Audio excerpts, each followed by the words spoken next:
accord जालांबाय बे accord होनदों बिसोरो आं बेखौ दासिमबो आंनि गोसोआ एकर्ड होननानै गनाया इट्स समथिं लाइक एरेन्जमेन्ट बे एरेन्जमेन्टसो मा एरेन्जमेन्ट गिबियावनो आंनिफ्राय खुलुमनाय थाग्रोबाय दिनैनि बे दिना मोनसे गोसोखांथाव सान बायदि आं फिल खालामदों मानो होनबा आं दिनैनिफ्राय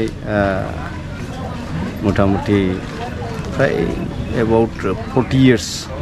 आं बे माबाजों गैया जाहैदों आङो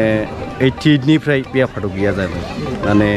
देहानि थाखायनो आङो माबायाव दंमोन दिनै जे बेबादि आं मोनसे खाबु मोनदों जे बैसागुआव माने बेवहाय जेलाव बैसागु फाथिनायाव जे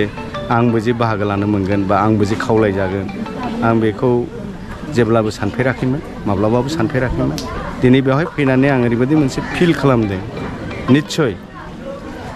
बर'फोरनि जि गौथुमफोर बेवहाय बाहागो लाफैदों बे गौथुमफोरखौ नुनानै आंनि गोसोआव मोनसे रिजेनेरेट मोनसे जादों माने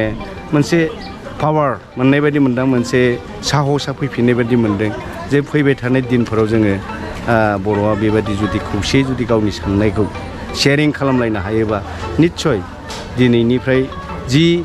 40-50 yearsआ जि बर'आ बिबोबाय थादों जि नांबोबाय थादों बे नांनाया आरोबाव जाखांफिनगोन होननानै आं सानदों आरो जोंनि बर'नि सिमाङा मोनसे समाव जाफुंगोन होननानै आं सानो आरो आं खावलायनो लुबैदों दिनैनि बे माबानि गेजेरजों मिडियानि गेजेरजों जे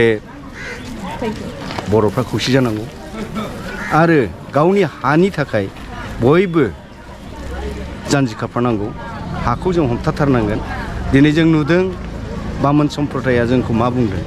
जोङो ट्राइबेल होननानै जोंखौ खुगायाव ट्राइबेल होदों खिन्थु जि सांबिधानिक जोंहा जि माबा दङ खबस दङ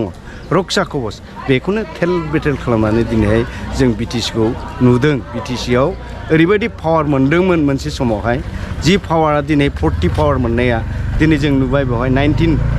16 ना 19 पावारानो बे सेनानै लांजानाय बायदि आरो दिनैहाय जि जोंनि जायफोर इएमफोर दं जायफोर पावाराव दङ बिसोरखौ दिनै माबा खुगासिनो हाया बेखौ जों नुदों बे माब्रै जाथावना जोंथ' कनस्टिटिउसनेल जोंहा राइट दङ एसटिनि जि राइट दङ जे 6 शेड्युलनि जि बाथ्रा दङ 6 शेड्युलनि बाथ्राखौ जुदि जों नायनानै जुदि संबिधानानो जोंनो राइट होखादोंब्ला संबिधानानो जोंनि खबसब्ला दिनै जों बेबादि जानो नाङामोन जेराव जोङो दिनै बेवहाय रायलायनानै फिल खालामदों माखासे केडारफोरजों आं रायलायदों बेवहाय जेरै आङो दा बुंगोन बेरेमा आरो ओमफ्राय जर्जआ जोंखां बिसोर आरो भाइस प्रेसिडेन्ट जोंनि नामा मा होनोमोन ना रिफिखां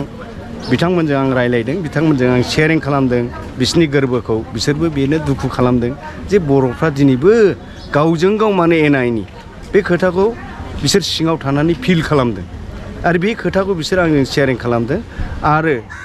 बिथांमोना लुबैदों जे बर'आ खौसे जा जों पार्टिखौ लानानै माब्लाबाबो माने जाथिनि थाखाय नांनो दा नुजि पार्टिया आलादा आलादा मथ' थायो आलादा आलादा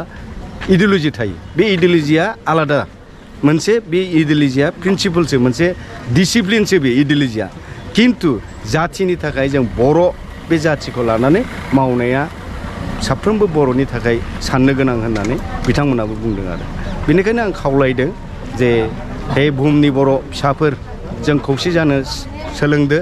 आरो जों बयखौबो बुजिलायदो दिनै जों बेजों बे बबेबा मोनसे सोरहाबा गावनि इडिअल'जिखौ नागारनो हाया सोरहाबा गावनि मेनिफेस्ट'खौ दोरोदनो हाया सोरहाबा गावनि मथ'खौ दोरोदनो हाया बेखौ दोनथ'लायनानै जों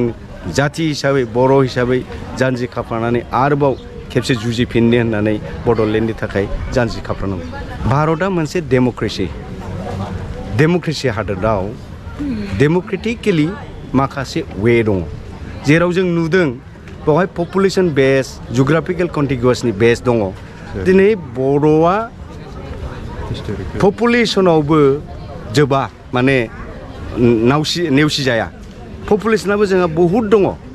जोंनि आसामनि थागिबिफोरनि बिथोराव बर'आनो हाइस्ट पपुलेसन हिस्ट्रिखौ नायोबा आरो बेनिफ्राय जोंनि लेंगुवेज जोंहा कालचार बे सेपारेट आइडेन्टिटि दङ बेयाव बे मथे थाङोब्ला भारतनि संबिधाना निश्चय बेखौ गनायनो गोनां गतिके जोङो डेम'क्रेटिक वेजों जोङो मुभमेन्टखौ खालामनांगौ आरो नन भाइलेन्स जि बुंदों नन भाइलेन्सजों जों खालामनांगौ बेजोंबो जोङो बेबो मोनसे हाथिर जेरैहाय सत्यग्रह खालामनाय जों नुबोदों इन्डिया मुभमेन्टआव इन्डिया फ्रि मुभमेन्टआवहाय फारसेथिं हाथियार दैदोंमोनब्लाबो महात्मा गान्धी दैदेननायावहाय जि प्रसेसजों फैदों जोंबो बे रोखोमनि प्रसेसजों थाङोबा निश्चय मोनसे समाव जोङो साक्सेस जागोन होननानै आं आसा खालामो खौसेथिया जाहैबाय आं दानि एसे सिगाङाव बुंदों जे मथ'खौ लानानै गावबा गाव इडिय'लजिखौ लानानै मानसिफ्रा गावनि इडिय'लजिखौ बिराद सुपार बा बिराद गोजौआव होननानै साननाय दङ खिन्थु जोङो बेखौ दोनथ'नानै आं बर' बे समस्त ओनसोला बर' जों बयबो बर' बे बर' होननायखौ जुदि गोसोआव लानानै जुदि नांनो ओंखारोबा अहंकार भाबखौ जुदि जों गारोब्ला निश्चय जों खौसे जानो हागोन अनलायनायनि गेजेरजों जोङो दावगानो हागोन बिथाङाथ' आनफर्चुनेट बुंनो थाङोबा थांनाय नैबे जिथु 2020आव जि एकर्ड जालांबाय बे एकर्ड होनदों बिसोरो आं बेखौ दासिमबो आंनि गोसोआ एकर्ड होननानै गनाया इट्स समथिं लाइक एरेन्जमेन्ट बे एरेन्जमेन्टसो मा एरेन्जमेन्ट इट्स ए पिस प्रसेसनि मोनसे एरेन्जमेन्ट बे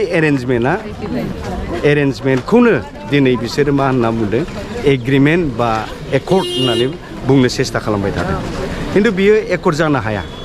whereas एकर्ड होननाय लोगो लोगो भारतनि संबिधाननि बबे आर्टिकेलजों बबे क्लजखौ लानानैहाय बियो जाखो बिनि एमेन्डमेन्ट जाथारनांगोन दिनै बे जायाखै बे जायाखैब्ला जों बुजिनो हायो जे बियो सामथिं लाइक एरेन्जमेन्ट अनलि थ' बेखायनो आं बुंनो लुबैदों जे नैबे जिथु माबादों जायखौ लानानै दिनैहाय बिटिसिनि बा बिटिआरनि जि बाथ्रा बुंबाय थादों बे बिटिआरआव जों दा नुदों प्रेक्टिकेलि जों नुदों जे 16 जि डिपार्टमेन्ट बे लांजानाया मा बिलाय बे लांजानायाबोथ' बिनिनो मोनसे जोंहा बेहाय उइक पइन्ट दङ माखासे उइक पइन्ट दङ थ' बे उइक पइन्टखौ दिनै स्ट्रंलि जायफोरनाखि सिगनेटरिसफोर दङ जायफ्रानाखि सहि होदों जायफ्रानाखि दाबिदार जे बिटिआरनि दाबिदार बै दाबिदारफ्रा बेखौ ज' जानानै बेखौ रिफर्म खालामनांगौ होननानै बुंनांगौ बे आंनि धोरोमनिफ्राय खावलायनाय अब्लाबो लांजायाखै होनो अब्ला बे दोनखुमानो नाजादों बेथ' लांजायाखै होननानै बोरै जानो बे गावसोरनि जिथु MOSनि बाथ्रा बुंदों नङा होमबा सेटेलमेन्ट पार्मानेन्ट भिजिट सेटेलमेन्टनि जि बाथ्रा बुंदों बेहाय मोजां फरायबानोथ' मोनथिबायना दा बे गाव बुंदोंबा बे खिन्थु गोरोन्थि बुंदों गाव जुदि बेखौनो बुंदोंबा खिन्थु बे गोरोन्थि बुंदों बे गनायजाथावना नङा दिनैनि दिनाव क्लास 6नि सासे इंलिश मिडियामाव फरायनाय गथ'आबो बै MOSखौ फरायनो रोङो बेहाय मा दङ एक्जेक्टलि दिनै जुदि बेखौनो बुंलांबाय थायोबाथ' बेथ' गोरोन्थिथार बेजों मा सोर मानसिखौ मानो मोनलाय बे गावखौनो माबाना लानायसो जादों बिदिबाथ' गतिके आं बुंनो लुबैयो बेखौ एसे माने गावसोर नायफिननांगौ माखासे क्लजेसफोरखौ चेन्ज खालामनो गोनांथि दङ